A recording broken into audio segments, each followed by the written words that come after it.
안녕하세요. 데이터 중심의 철저한 전력 분석으로 여러분의 적중을 돕는 승부픽스입니다. 이 영상은 경기 데이터와 흐름을 기반으로 한 개인적인 승패 예측 분석입니다. 구독과 좋아요, 그리고 영상 제작하고 분석하는 데 슈퍼땡스는 큰 도움이 됩니다. 최종 선택은 각자의 판단 기준에 맞게 활용해 주세요. 자, 오늘은 피닉스와 덴버의 경기를 데이터로 아주 탈탈 털어보려고 합니다. 승패를 가를 핵심적인 단서 5가지를 하나씩 따라가 볼 텐데요. 먼저 양팀의 기본적인 힘겨루기부터 시작해서 전술적인 상성은 어떤지, 그리고 공은 누가 더 많이 가질 건지, 경기 외적인 변수까지 싹 다 살펴보고 이걸 다 모아서 최종 결론을 내보겠습니다. 네, 그럼 첫 번째 단서부터 한번 파고들어 볼까요? 이 경기가 어떤 분위기로 흘러갈지 그 기본적인 리듬부터 데이터를 통해 확인해 보겠습니다. 자, 화면에 보이는 이 숫자가 바로 경기 속도를 나타내는 페이스인데요. 덴버가 98.2, 피닉스가 97.0. 이게 어느 정도냐면요. 리그에서 거의 제일 느린 팀들이라고 보시면 돼요. 그러니까 두 팀 다 막 달려나가는 스타일이 아니라 아주 신중하게 하나하나 만들어가는 농구를 한다는 거죠. 이게 첫 번째 단서입니다. 이렇게 느린 두 팀이 만났으니 당연히 경기도 느리게 흘러가겠죠?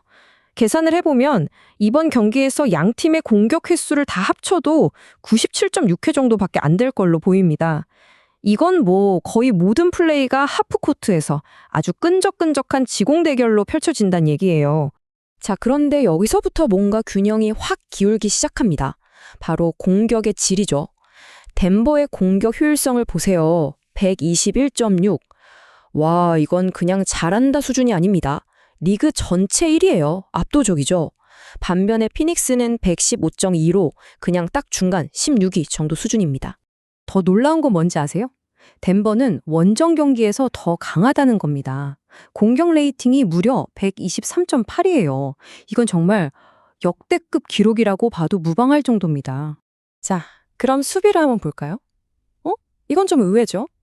피닉스가 113.9로 11위, 덴버는 117.1로 22위. 어라? 피닉스 수비가 더 좋네? 라고 생각하실 수 있어요. 근데요, 이 숫자에는 아주 큰 함정이 숨어 있습니다. 바로 이거예요. 화면에 보이는 저 11위라는 숫자, 저건 지금 경기에 뜰 수 없는 이미 시즌 아웃된 선수들의 기록까지 다 포함된 숫자라는 거죠. 일종의 통계가 만들어낸 착시 현상이에요. 그러니까 지금 피닉스의 실제 수비력은 저 숫자보다 훨씬 떨어진다고 봐야 정확합니다. 자, 그럼 이런 기본적인 전력 차이가 실제 경기에서 전술적으로는 어떻게 나타날지 이제 두 번째 단서를 통해 좀 더 자세히 들여다보겠습니다. 공격의 퀄리티를 가장 잘 보여주는 지표죠. 유효 필드골 성공률을 보면 덴버는 57.3%로 최상위권입니다. 반면 피닉스는 53.6%, 여기서부터 벌써 슛의 정확도에서 차이가 나기 시작하는 거죠. 피닉스가 믿는 구석은 바로 3점슛입니다. 경기당 40개가 넘는, 정확히는 40.8개의 3점슛을 던져요. 리그에서 4번째로 많이 던지는 팀입니다.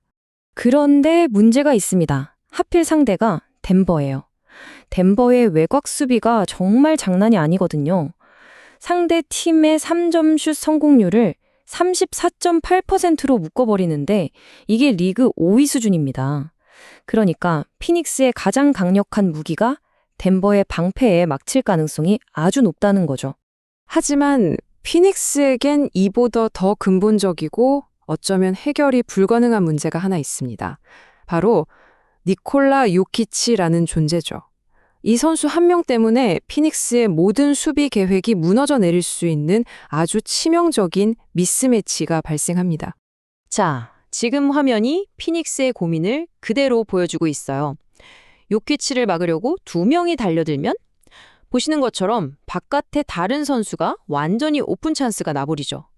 그렇다고 1대1로 막으려고 수비수를 바꾸면 그냥 힘으로 밀고 들어가서 손쉽게 득점해버립니다.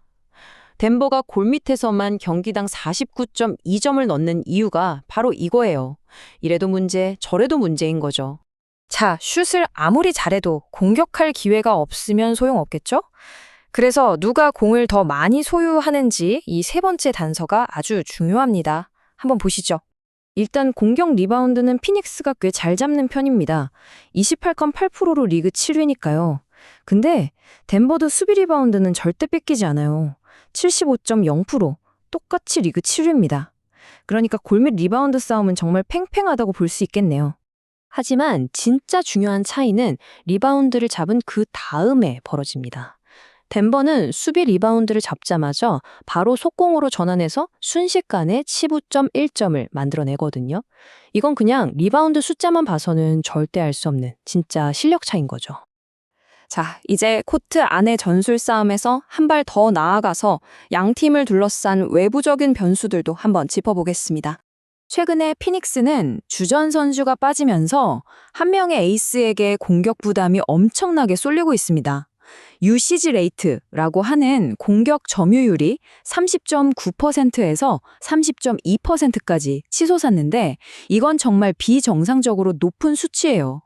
공격이 너무 단조로워지고 위험해졌다는 신호죠. 덴버가 이걸 모를 리가 없죠. 당연히 그 에이스 선수에게 집중적으로 수비 압박을 가할 겁니다. 소위 블리츠 수비로 숨도 못 쉬게 만들겠죠. 그런데 문제는 피닉스의 다른 선수들이 이 압박을 풀어줄 만큼의 활약을 꾸준히 보여주지 못하고 있다는 거예요.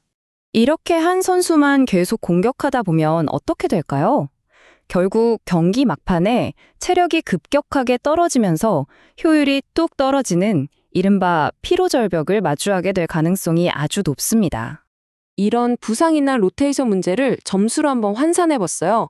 그랬더니 피닉스는 득점에서 3.5점이 손해고 실점에서 2.8점을 더 내주게 될 거라는 계산이 나옵니다.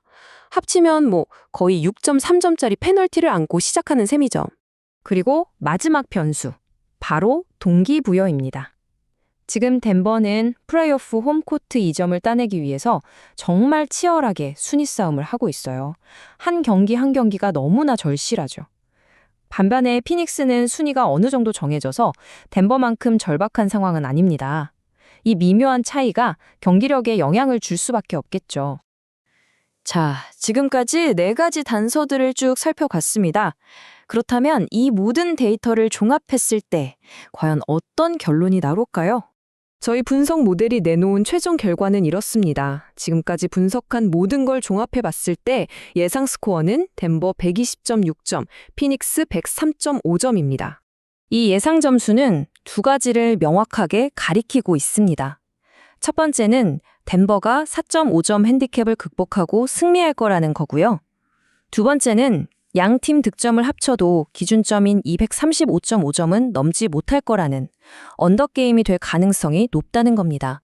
결론적으로 저희 분석 모델은 덴버의 핸디캡 승리와 함께 전체적으로는 점수가 많이 나지 않는 언더게임을 예측하고 있습니다.